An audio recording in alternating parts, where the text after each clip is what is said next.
Halo teman-teman ATL Indonesia, kita berjumpa lagi. Kali ini kita membahas mengenai pitfalls in electrolytes analysis.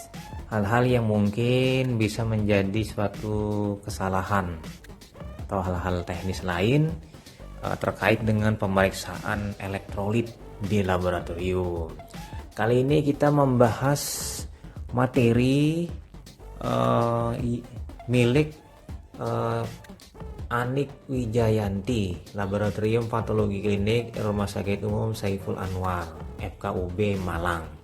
Jadi kita review bersama-sama, dan file ini akan saya bagi mungkin menjadi 3 part. Jadi part pertama kita membahas mengenai secara umum dulu teorinya, nanti kita membahas baru pitfallnya. Oke, kita bahas satu persatu. Kadar elektrolit itu abnormal. Bila abnormal kan, maka akan timbul kelainan. Kelainan tadi dapat dilakukan dengan pemeriksaan elektrolit. Nah, jadi ada kelainan di pemeriksaan elektrolit. Biasanya pemeriksaan elektrolit di laboratorium yang paling banyak itu adalah pemeriksaan kalium, natrium, klorida. Walaupun nanti ada tambahan yang lain, misalnya kalsium atau logam-logam lain. Lanjut lagi, elektrolit tubuh. Nah, elektrolit tubuh ada anion. Anion ini adalah ion negatif bergerak ke anoda. Jadi misalnya fosfat, ya kan, fosfat hidro PO4 ini fosfat yang ada gugus asamnya 1, atau H2PO3 minus ini yang ada 2 gugusannya. Sulfat, ini kan tadi fosfit, sulfat, klorida, bikarbonat, dan laktat. Nah, sementara pihak satunya, yaitu pasangannya itu kation, adalah ion positif bergerak ke katoda, yaitu Na, Na+, Ca2+, K+, Mg+, dan trace elemen. Maksudnya trace elemen ini adalah logam-logam yang dalam kadar yang sangat rendah ada di dalam darah. Nah, jadi berdasarkan ini elektrolit utama adalah natrium, kalium, klorida, dan bikarbonat. Ini adalah elektrolit profil elektrolit yang utama. Nah, yang kita bahas di sini ada 3: natrium, kalium, dan klorida. Intake atau pemasukan, yang mana ini kita membahas mengenai keseimbangan sodium. Mulai dari intake-nya, untuk sodium itu masukannya 50-200 milimol per hari. Natrium plasma itu 11% atau 16%. Jadi natrium ISP, jadi ini jaringan ikat dan tulang rawan, itu 12% atau 17% dalam kurung. Terjadi pertukaran natrium ISF, intracellular fluid, 29% atau 41%. Nanti dia bergeser ke natrium plasma atau ke ICW atau TCW. Nah, ICW ini 2,5%, ya kan, intraseluler. Kalau itu kan transseluler, kalau TCW transseluler. Jadi 3%, kemudian TCW 2,5%, 3%. Nah, ini terjadi pertukaran yang dinamis. Nah, sementara natrium tulang dipertukarkan 13% atau 20%. Natrium tulang tetap 30% minus, tidak bergerak. Nah, minus ini maksudnya persen yang dipertukarkan, persen AC natrium total tubuh. N sama dengan 52 milimol per kilogram BB. Nah, kation mayor, kation utama ECW, ekstraseluler, cairan ekstraseluler, itu setengahnya kekuatan osmotik plasma. Kemudian yang kedua, mempertahankan distribusi air dan tekanan osmotik ECW. 97-98% DI rongga ECW dapat dipertukarkan. Kemudian 2-3% DI rongga ICW dapat dipertukarkan. Nah, ini yang dapat dipertukarkan berdasarkan persennya. Ya kan, ada persennya itu. Persen dalam kurung. Oke, lanjut. Keseimbangan sodium, natrium. Sodium ini bahasa Inggrisnya, natrium itu bahasa ilmiahnya. Kuantitas atau tipe makanan 8-5 gram NaCl. Ini sebagai kuantitasnya. Kemudian intake natrium dewasa 50-200 milimol per hari. Nah, kemudian pen lain 130-260 milimol per liter. Nah, ini natrium plasma itu sel atau jaringan. Nah, untuk kulit dan keringat. Nah, kemudian di sini kita bisa melihat output natrium itu ke gastrointestinal. Jadi natrium itu dikeluarkan ke saluran cerna itu 1-2 milimol per hari. N-nya kecil. Sementara output ke kulit atau keringat itu kurang lebih 50 milimol per hari. Sementara output natrium ke ginjal itu utama dilakukan melalui filtrasi glomerulus. Ekskresi positif itu kurang dari 1%. Kemudian outputnya bisa melalui natrium plasma, sel atau jaringan. Nah, ini keseimbangan natrium atau sodium. Nah, kita pindah keseimbangan sodium. Nah, lalu bagaimana apabila terjadi diare? Natrium akan hilang lebih dari 10 milimol per hari. Turnovernya N-nya 8L per HR. Nah, jadi gastrointestinal itu 1-2 milimol per HR. N-nya itu kecil. Nah, ini. Lalu kemudian lagi ini output natrium ini. Output natrium ini untuk ginjal yang utama tadi difiltrasi glomerulus, ekskresinya plus itu kurang dari 1%. Nah, ada proses mekanisme direabsorpsi lagi oleh 70% tubulus proximalis, 15% oleh lobe of Henle, 5% oleh tubulus distalis, 5% oleh tubulus collegenthus cortex, 5% lagi oleh tubulus collegenthus medulla. Medulla kan luar lapisan dalam nih. Untuk yang terjadi proses di dalam ginjal. Sementara untuk yang output natrium melalui kulit atau keringat kurang lebih 50 milimol per HR itu tergantung dari suhu atau fisik. Yang kedua aldosteron. Yang ketiga luka bakar. Yang keempat cystic fibrosis, ini yang mempengaruhi. Kita pindah lagi. Hipernatremia. Sodium atau ES itu meningkat pada ECWH.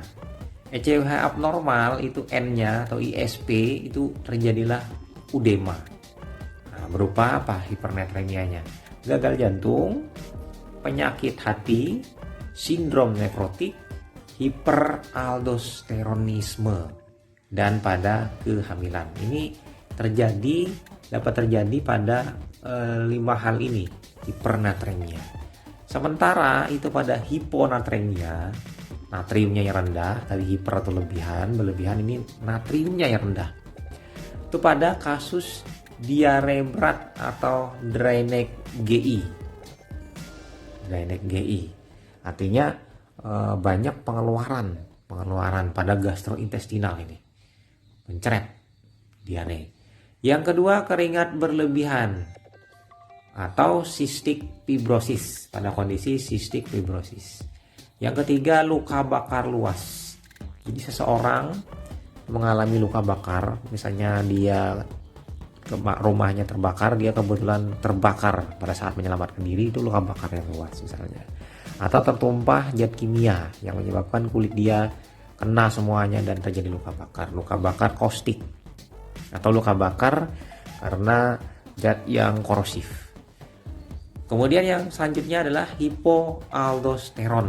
Nah, aldosteronnya mengalami rendah. Yang tadi hiper natriumnya, kalau ini hipo, ini adalah hipoaldosteron. Jadi hormon yang mengatur penyerapan natrium di ginjal. Kemudian yang selanjutnya yang kelima, diuretik yang menghambat reabsorpsi sodium. Jadi ada suatu obat yang mampu menghambat reabsorpsi natrium. Jadi natrium itu rendah direabsorpsi oleh ginjal, artinya dilepas oleh nefron untuk diteruskan masuk ke dalam urin, sehingga dalam urin kadar natrium nanti tinggi karena ini tadi efek lawannya, yaitu diuretik yang menghambat reabsorpsi sodium. Nah, ini sekarang kita pindah ke elektrolit kedua, yaitu potasium atau kalium.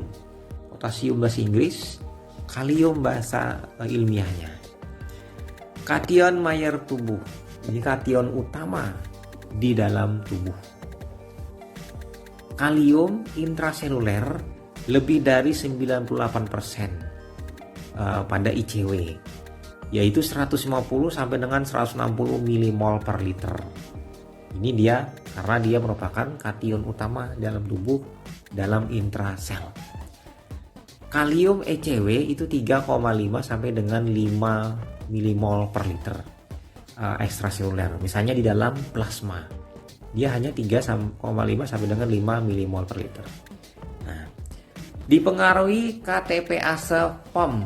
Jadi dia dipengaruhi, jadi pada saat ini dia terjadi pertukaran, dia dipengaruhi oleh kalium ATPase POM. Jadi POM ini proses menggunakan nanti transport.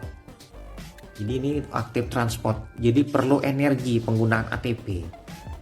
Jadi dipompakan nanti. Dipenuhi dari energi oksidatif, yaitu adalah transport aktif kalium ke sel melawan gradien konsentrasi. Jadi dipompakan kalium ini ke sel itu melawan arus konsentrasi. Nah, seperti biasa melepas 3 natrium bila kalium yang akan dimasukkan. Jadi kalium masuk, 1 kalium 3 natrium dilepas, atau 3 natrium masuk 1 kalium keluar. Pompa ini terjadi yaitu untuk mempertahankan ionic gradient. Ini gradien ion, transmisi impuls saraf, misalnya pada transmisi impuls saraf. Kontraktilitas otot jantung. Otot jantung kan bergerak, itu kontraktil dia. Nah, itu tujuannya mempertahankan itu. Dan otot skelet. Nah, ini adalah tujuan-tujuan dari pompa kalium atau potasium. Nah, ini kita melihat gagan, kita melihat dari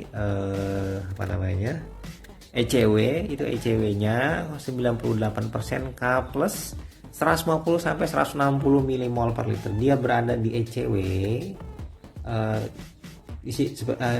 3,5 sampai dengan 5 mol per liter. Jadi di ECW itu 2%, 90% dalam ICW. Terjadi pertukaran nanti antara ECW dan ICW. Nah, ini juga akibat dari yang pertukaran ini juga dia akan berpengaruh dari luaran. Misalnya dari intake. Nah, kuantitas tipe makanan mempengaruhi intake. Jadi intake-nya rata-rata 50 sampai dengan 100 mmol per hr. Ya, K totalnya itu adalah 50 mmol per hr. Ini untuk intake-nya. Kemudian nanti ada output-nya, pengeluarannya melalui gastrointestinal, saluran cerna, itu N-nya kurang dari 5 mmol per hari. Sementara di kulit itu N-nya kecil. Nah, keseimbangan potasium ini juga bisa dilakukan di urin atau ginjal. Proses melalui homeostasis, mempertahankan kondisi fisiologis homeostasis dengan natrium. Itu kurang dari 5 mmol per hr per hari.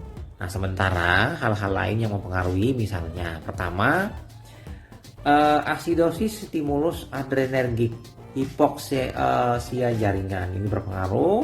kemudian usia atau seks, atau masa otot. 3 ini berpengaruh. Jadi umur, usia, jenis kelamin, dan masa otot. Dan yang ketiga adalah insulin. Insulin ini terkait nanti energi, karena dia ada ATP, jadi insulin juga berpengaruh. Karena dari insulin ini nanti penggunaan ATP, energi. Kemudian aldosteron juga berpengaruh. Kemudian stim beta adrenergik dan alkalosis.